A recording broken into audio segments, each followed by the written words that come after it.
Guys, ito yung binili ni Daddy na airport stroller namin. Meron na siyang strap na ganito. So, I will not buy a bag for this one already. This is, and then yung laptop ni Daddy ay sa loob. And then this bag. Oh, ayan. This is the milk that we're gonna bring for our travel. This is the Nutramigen hypoallergenic. Maganda pala talaga siya. Chew-proof, leak-proof, non-toxic, and 100% siya na washable. Nag-empake na ako I'm gonna bring this one. This is the Vanicream ni Mishi. Pero medyo mabigat siya. This is 1 pound already. So parang half kilo. 453 grams. Nagtitingin ako sa Lazada if they have this one. And I found out na ang isang ganito, grabe it's 3,071. So it's like $30. And this one is only $15 dito. Actually, mas mura pa to kasi wala tong pump. Parang gusto ko na lang atang bumili. Kasi ang nangyari, akala ko kasi 6 luggage yung meron kami. Pero upon checking, dinouble check ni Mac, 4 lang pala. And nakabili na ako nitong mga to. Hindi na dapat ako bibili kung alam ko lang na 4 luggage lang talaga kami. Mishi, sayang naman kung hindi namin to iuwi itong mga pasalubong eme. Kasi ito yung moisturizer ni Mishi. So, bili ako. Order ako. Tapos yung mga gatas pala niya, guys. Diba, Nutramigen yung gatas niya dito, which is like $70 yung parang almost 1 kilo. Tapos doon merong 400 grams, which is only 1,200. So, mas mura siya doon sa Pinas compared dito kasi yung parang ganun. Wala kaming 400 grams Parang mga, parang ganun ata. Tapos parang mga $30 ata yun dito. So, bumili na ako doon. Pinadeliver ko na 7 pieces yun. Baka kulangan pa yun. Hindi ko lang sure kasi si Mishi kasi malakas na siyang kumain. So, baka pag nasa Pinas kami is mas mas mabubusog na siya. Hindi na siya masyadong magdedede. So, we'll see. Pero makakabili pa rin naman kami. So, what we'll just gonna bring ay yung mga naka-bottle na pang-travel lang talaga namin. Pero yung mga pang-daily na iinumin niya, pinadeliver ko na sa bahay sa Pinas. And then, mabigat din kasi yung kanyang moisturizer sa ulo na Vaseline. So, tingin tayo ng Vaseline. Eto, meron naman. Mura lang. Eto na lang. Bili na lang ako dun. Kaysa magdala kami ng napakabigat. Yun na lang, pa-deliver ko na lang. So, ito, i-empake ko na. Ito naman ay puro chocolates ang laman. Actually, hindi na dapat kami bibili ng mga chocolates na iuwi. Kasi pang loot bag ni Mishi, ito na sana kami bibili. Kaso sale. Kaya pumili na ako. Sabi ko, 6 naman yung luggage natin. Anong ilalagay natin kung di tayo bibili? Pero, 4 naman pala. So, nagdagdag kami $200 yung additional na 1 luggage. Anak ko, gamot yan ni Mami.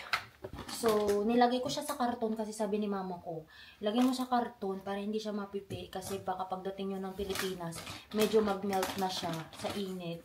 Tapos, mapipipi pa siya. So, pangit na yung texture. So, I got here yung nakita nyo natin, parang mix na siya na may mga lollipop, Pepsi rolls, and a lot. Tapos, kisses. Reese's. Yan. And ito yung mga nakuha namin nung trick or treat para lang may chocolate sa bahay na pakainin lang namin kami lang. Actually, wala akong pasalubong kila Tatang. Tala yung pasalubong ko kay Tatang. Dove sensitive. Kasi, tsaka itong mga coffee, ganun sa bahay, lahat yan. Kasi kila Mac, wala kaming dadalhin na parang pasalubong kila Mac. Masyado kasi may SNR naman. Sobrang lapit lang ng SNR doon. So, ang mga dinala ko lang ay mga Keurig na iba't ibang flavor. Caramel vanilla cream. Mac cafe na parang donut. Tapos ito yung gusto ni Mac daw. Hazelnut na Folgers. Kasi ito yung coffee namin dito sa bahay. Mishi! No? No. Here. Don't get it. Anak ko, ha? Kasi naman, nagpadala kami ng Keurig. Wala pala kami napadala na ganyan. Mga K-cups. No, no. No, no, no. No, no, no. Dito na. Come here, come here. Come here. No, no, no. Don't get mommy's, If you can see dito sa background ko ay nandito na lahat ng mga luggage namin. So we will have 5 check-in, 3 carry-on, and then 1 car seat, and then 1 stroller na i-gate check namin. So yung car seat stroller ni Mishi ay i-check-in na namin siya agad. And also, I got Pepto na chewables kasi yung mga kapatid ko, sila mama ko, sila tita ko, every time na umuwi ng Pilipinas nagkaka-diarrhea. So, eto na yung dinala ko. May nahanap na akong chewables. Actually, noon pa, 2021 pa, may nag-comment na sa video ko, kasi may Pepto-Bismol ako lagi, na meron daw chewables. Pero wala akong nakikita. Thumbs lang talaga yung nakikita ko. Ngayon ko lang nakita yung chewables na Pepto. Lagi kong tinitiis yung liquid na para akong umiinom ng gamot na pambata. Pero, ayun, buti na lang meron yung Pepto, at least hindi messy. Itutuloy ko lang po na mag-empake para sa mga luggage namin na iuwi namin. So, hopefully, kahit man lang yung mga carry-on namin is mas-start ko na siya. Kasi meron kaming 1, 2, 3, 4, 5, 6. Oh my God. 6 ang carry-on namin. So, meron akong backpack. Meron backpack si Daddy. Meron kaming 3 carry-on luggage kasi yung carry-on ko, carry-on ni Mishi, tsaka yung carry-on ni Daddy. And meron kaming stroller. 2 stroller ang dadalhin namin. Kasi kung yung nakikita nyo dati na stroller ni Mishi na car seat din niya, yun yung iuwi namin as her car seat. And then may binili si Daddy na isa pang stroller na gagamitin namin as a stroller sa airport. So yung stroller na yun, na binili niya is yung kasya na siya sa mga cabin, ganun. So yung backpack na gagamitin ko will be for Mishi's food and stuff. So diaper, wipes, food, milk, bottle, ganun. Na parang pang flight lang. Hindi namin nilalagay lahat doon. And then Daddy's backpack will be our stuff for both of us. And then yung first luggage namin will be for gadgets. So, meron kaming dala na mga cameras, yung mga laptop namin, kailangan. Yung laptop ko kasi yun yung pinang-edit ko. And then yung laptop ni Daddy kasi, sa bakasyon namin ay mag-aaral daw siya. Madami daw siyang aaralin. So, gadgets lang yun. And then may mga padala din na cellphone. So, ilalagay namin doon. So, carry-on lang talaga siya. Siyempre, mabibigat yung mga yun. So, ayaw namin na ilagay sa backpack. Dapat talaga sa luggage. And yung luggage na yun ay hindi namin siya i-check in. The second luggage will be extra bottles, extra milk ni Mishi, extra clothes namin for airport. So, hindi din yun i-check in. Doon din namin ilalagay yung carrier na ginagamit namin sa airport just in case si Mishi ay maging fuzzy na and gusto na niya na nakatayo lang siya. And then for the third luggage will be extra clothes na lang siguro. Kasi itatry ko na lang yun na ipa-check-in. So, ganun kasi yung ginagawa ko, guys. Dun pa lang sa check-in counter, tinatanong ko na is this a full flight? Do you guys want me to check in my carry-on already? Or just instead of checking in on like when I get there in the gate? Ganun. Pumapayag naman sila. Kahit si mama ko, ganun yung ginawa niya nung last. Kaya yung sling bag lang niya yung dala niya nung last. So, yun yung itatry ko na ipa-check-in. Pag hindi, ay ipapag-gate check ko na lang siya kapag nandun na kami sa gate. And then stroller. Yun yung stroller na binili ni Daddy. Dami naming dala, grabe. Tas 5 yung check-in luggage namin na ang lalaki. Whew! Tapos may isa pa kaming car seat. Struggle is real. Alam nyo ba, hindi na dapat kami bibili ng luggage namin na isa. Karton na lang sana para yung mga pasalubong ba na na iba. Kasi nga kulang kami sa luggage kasi nabasag yung luggage ko nung nag-Washington kami. Tapos yung isang luggage namin, hindi namin ma-open yung lock. Nandun sa garage. Yun. So, bumili na naman si Mac ng isang luggage.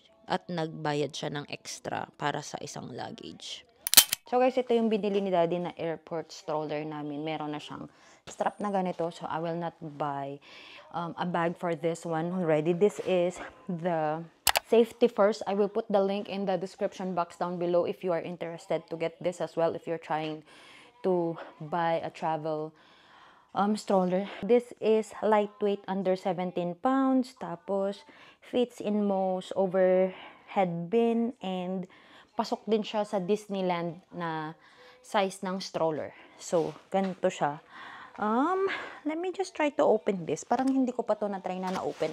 Trinay ko lang to na i-close. Tinignan ko sa description is, pwede yung baby or bata hanggang 50 pounds. Tansya na kayo sa aking background. Ito po yung pangyayari. Nandyan na po yung mga luggage namin, carry-on namin.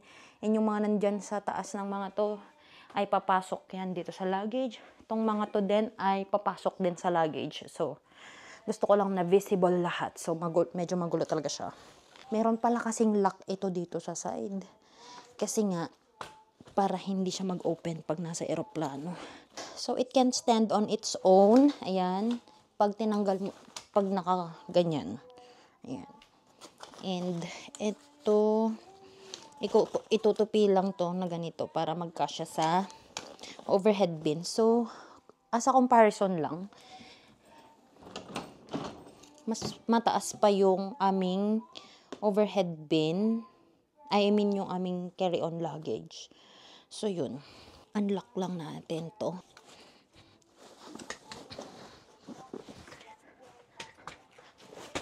Ayan siya. So, meron siyang 5-point harness. And then, ito ay naitataas na ganyan. And then, ito naman ay naibababa ng todo.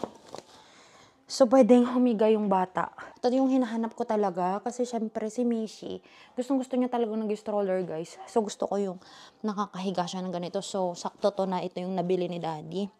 Mas mahal nga lang to compared dun sa isang tinitingnan niya. I think this is $99.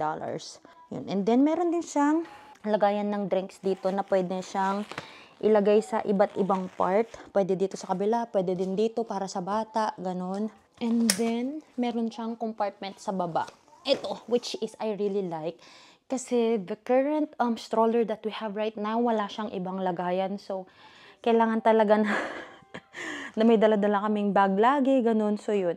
So, kung mamamasyal kami na ito yung dadalhin namin sa pag binabalak namin na puntahan, ay mas convenient kasi yung diaper bag namin ay mailalagay lang namin sa baba. Then, meron kaming lagayan dito for the drinks. Yung kasing ganito ni Mishi, dun sa current, yung even flow na dual shift niya ay nahulog sa parking lot. So, wala na. Wala na yung ganito niya. Gusto din ni Mishi to, ginamit na namin to kagabi nung sinundo namin si Daddy dyan sa hagdan. And then, meron din pala siyang shade. And then, na-extend pa tong shade. So, yun. And then, meron siyang peekaboo dito para makita yung baby inside. And then, kapag itutupi ay meron dang tong hawakan dito sa ilalim and then merong ipupush dito and then ganun. And then, it will stand on its own. Yan. Yan. Ganun lang. So, it's really nice. All our luggage ay meron akong nilalagay na ganito. So, this is just from Temu. This is wala na kasi yung bandana. Before ako nag-check out na wala na yung bandana na mura. I just need a fabric. And this one is a silk na napkin na ginagamit sa mga catering. So, this is so cheap lang. So, ayan. Niro-roll ko lang siya para lahat ng luggage namin ay may ribbon siya na kulay pink. If you're interested with this one, I will just put the link of the Temu down below. And I think I have a code there or a link. Na if you use that link, you will get a discount. So, I will put in the description box down below. And then this one, I'm gonna change this one kasi, ay, nabasa. Chinek-in namin to. O, tingnan mo, nabasa na yung papel kasi nakalagay, please flip card for details. Yung details namin. May plastic to eh. So, tingnan mo, nasira yung ganyan niya. Oh. Hindi mo kasi makikita yung details, yung address, yung ano yan. So, nakalagay, please flip card for details. So, I got mga ganito din, tags from Temu din. Nung nandun ako sa Canada, dun ako nag-check out. So, I got here parang 12 pieces na leather siya. And then, this one naman, if you don't have anything na yung please flip card for details, ay meron ditong privacy cover na ganyan. So, ganyan siya. Yan. Nakalagay na dyan yung please flip card. Ayan. Siyempre, ayoko na na-expose yung mga pangalan namin, mga ano kasi dito nga kasi madaming identity theft. And then, I also bought from Temu ang mga padlocks. Ganito siya, guys. So, TSA approved to. Pag may ganyan siya, pag may yan kulay red na ganyan, this is TSA approved. So, ibig sabihin, kung may intention ang TSA to open your bag to randomly check inside, they can just open it with their key. Ayan, yung may key dito, oh, na ganyan. Ayan, sila yung makakapag-open. Sila, mama ko daw nung umuwi ng Pilipinas, parang random check yung luggage nila. Pero pag open nila, mama ko, may nakalagay doon na note kasi nga zinip tie nila yon. Tapos biglang yung iba naman na daw yung kulay ng zip tie. Tapos may note daw sa loob na randomly check, nothing was taken. Yun. So, hopefully, pwede pong i-random check ang gamit po namin, pero huwag nyo naman pong kunin. As in, yun yung parang kinakatakot ko na mangyari sa amin sa Pilipinas or somewhere.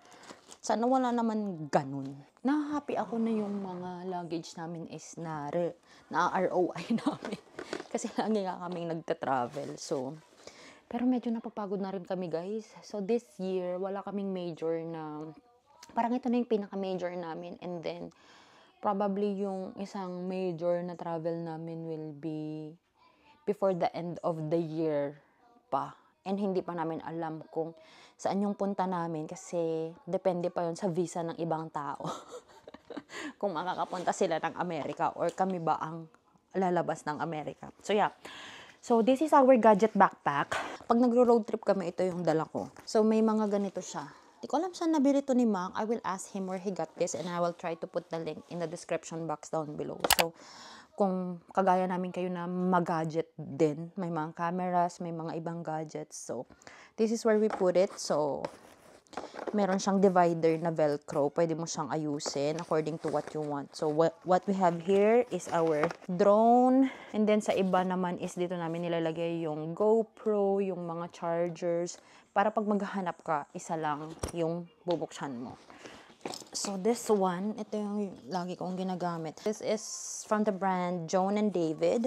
May packet siya. So, dito ko ilalagay yung laptop ko na lang. And then, yung laptop ni Daddy ay sa loob. And then, this bag.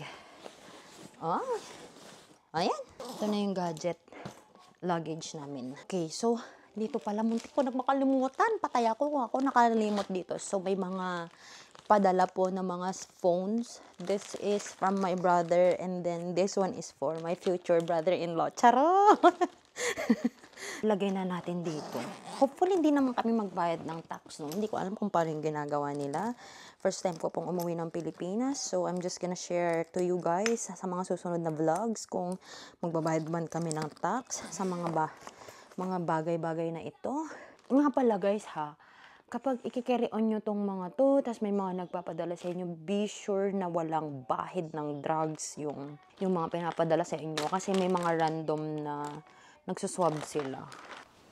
Ayan guys, so lumipat na ako. Parang mas maliwanag dito. Kita nyo naman yung aking baningning dyan. Ay tulog po. At nakakalat pa ang kanyang mga toys dyan. But anyway, I'm gonna pack naman ngayon kasi I'm almost done with the gadgets na carry on na. Ang idadagdag ko na lang doon is yung laptop ni Daddy tsaka yung charger niya. Yung parang laptop ko ay dapat nasa backpack pala yun para makapag-edit ako sa aeroplano, if ever. But for TSA sake, para lang hindi lahat ng bag namin ay i-open, ilalagay ko lang dun yung laptop para isa lang yung bubuksan namin kapag pinalabas nila yung mga laptop namin. This is the milk that we're gonna bring for our travel. This is the Nutramigen, hypoallergenic. My mistake is hindi ako bumili ng ibang ganito. But anyway, siguro sa travel na lang namin na yung isang travel namin after ng Philippines, siguro hindi na ganito yung gagamitin namin kasi parang short lang naman ata yung flight doon. Pero yung sa pabalik, isa-save ko yung isang box nito, yung 6 pieces, para hindi masyadong madaming tubig yung dadalhin namin. Ang another option is to bring water and then buy water na lang sa airport if ever. So, ito munang flight na to yung isipin ko. Kasi isa na lang yung matitira dun na iuwi namin sa Pilipinas. Napabalik dito. Ilalagay ko dito sa carry-on ito. Nga pala guys, sinaswab ito. That's why I need to remind Mac na dapat ngayon if ever man na mag-handle siya ng mga controlled drugs sa hospital, dapat naka-gloves siya. Kasi last time, pati siya kasi yung kamay niya swinab. Siyempre, di ba tayo, nag-handle tayo ng mga fentanyl, mga ganyan. Yung fentanyl dito is street drugs na rin siya dito sa US. Madami lang namatay because of fentanyl. So, yeah. So, i-remind ko si daddy na he should wear gloves kapag, ano talaga. Sorry, Baningning. Mommy is waking you up. Hello. Wait lang, naning ko, Nagising niya. Nagising sa tunog ng ano. Di bale, mahaba naman na yung naging tulog niya. So, 3, 4 lang pala yung kaya nito. And sa isang box is 6 pieces. Hello, Baningning! How are you? Okay ka na? How are you feeling, anak? Are you feeling okay na po? Oh, Isis. Halika, halika. Hi. Hello! Again. Say, hello! Naka-sleep ka. Ala, shoot, mainit ka na naman. Where is the thermometer? 100.9 si Mishi, guys. Painamin ko muna to ng Tylenol. Ay, ba yan? Hindi na bumababa yung lagnat niya na, alam mo yun, yung gusto ko sana na mag 24 hours siya na no Tylenol na. Wala, round the clock pa rin kami. Ano ba naman yan? Ayun, so, meron ako ditong ziplock. Ziplock na yung ginagamit ko ngayon, guys. Kasi, para kahit may mag-leak, at least hindi mabasa yung ibang gamit. Meron kasi yung mga nabibili na, alam mo yung mga lagayan na container na parang bag. Meron kaming ganun yung ginamit ko dati nung nagpunta kaming New York. Problema kasi doon, pag may nag-leak, magli-leak siya kasi hindi siya leak-proof. Magli-leak siya sa ibang gamit. So, at least ito, pag nag-leak, makukontain niya and then I can just change the bag anytime kapag dirty na siya. So, I have here oral meds. So, I will be bringing Tylenol, yung nose spray kapag clogged nose na naman siya, kapag, ano mo naman, dry yung, sa aeroplano, and then the gripe water. The gripe water is actually 120 ml. So, ang balak ko sana, ilalagay ko na siya dun sa diaper bag namin agad-agad. Kaso kasi kapag ilalagay ko to and then ang 120 ml, baka kasi ma-detect na naman, i-open na naman yung diaper bag, extra na naman yun na i-check nila. So, mas maganda na lahat dito sa luggage, lahat yung i-check para isa lang yung bubuksan namin. And then kapag after na ng TSA, tsaka namin ito-transfer sa diaper bag. Mahirap kasi guys, kapag pati diaper bag, ibang luggage, bubuksan nila, ang tagal kasi lahat yun i-check nila, lahat ng laman kahit hindi naman pang baby lang. So, yun. Para iwas sa mga aberya. And then, ang kulang na lang dito is Zyrtec. Andun sa kwarto. I think, alam mo ba, bibili pa ba ako ng another one? Bili na lang siguro kami. Pa-pick up ko na lang kay Mac. Mag-online grocery na lang ulit ako. Tapos, pick up ko na lang kay Mac. Pati yung extra na gatas meron. And then, for this one, I'm gonna put all her eczema cream. So, merong isa dito. And then, yung isa pa, which is, wala kaming extra. Ito kasi bago. Kasi binigyan na kami ng refill ng pediatrician. Though, hindi pa naman namin nauubos yung isa. Actually, kalahati pa yung meron doon, ilang months na. Kaso kasi yun, may butas na. Dahil nga laging nabibend dito, may butas na siya. So, gusto ko yung bago na lang dalhin. Pero yung isa na cream niya, ginagamit pa naman niya ngayon. Wala kaming extra nun. Hindi pa nag-request si Mac ng refill. Kasi hindi pa naman namin siya naubos. Which is really, thank you Lord. It's a good sign na hindi namin siya naubos. Kasi dati yun guys, 3 weeks lang. Ubos na namin. Ganon kalala yung eczema ni Mishi dati. Ngayon, mag 6 months na. Hindi pa rin namin ubos yung isang tube. So, really, really good. Ang mahal pa man din. Nito dati, 100 plus yung binayaran namin. Pero ngayon, parang $20 na lang. So, I'm gonna put yung ibang travel moisturizer. Kasi grabe guys, alam nyo, pansin talaga kapag nasa aeroplano, grabe, nag-flare up talaga si Mishi. Kahit nung papunta na naman kaming Canada, namula na naman siya. So, kailangan talaga to nasa diaper bag.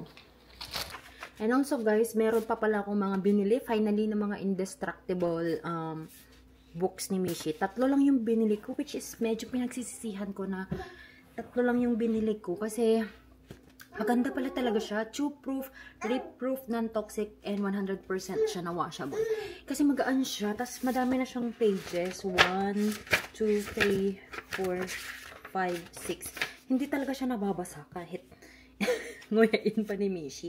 And the good thing is, magaan lang to compared dun sa mga cardboard, hardbound, something like that na mga libro niya. So, at least meron kaming mga books for her during travel.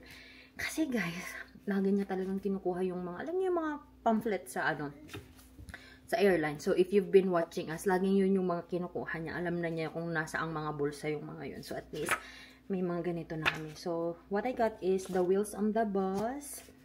Let's go outside and baby animals. So, I will put the link in the description box down below if you are interested to get this.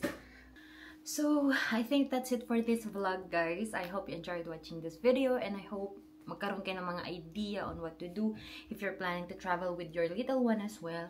I hope makatulong to kasi sobrang nakaka-stress talaga mag-travel with bata pero gusto pa rin naman namin nagta-travel. Ewan ko ba? Halos every 2 months na yata kami nagta-travel lately.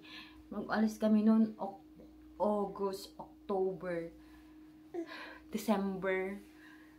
Tapos, ngayon na naman, February. Grabe. Sunod-sunod din yung gastos natin. Which is, sige, babawi tayo sa mga gastusin next. Nag-hi siya. Hello! So, yun lamang po. Medyo nabawasan na. This is kind of productive naman na vlog. At least, medyo nabawasan na yung mga gagawin namin. Itong mga ibang check-in na lang namin yung aayusin ko naman for now.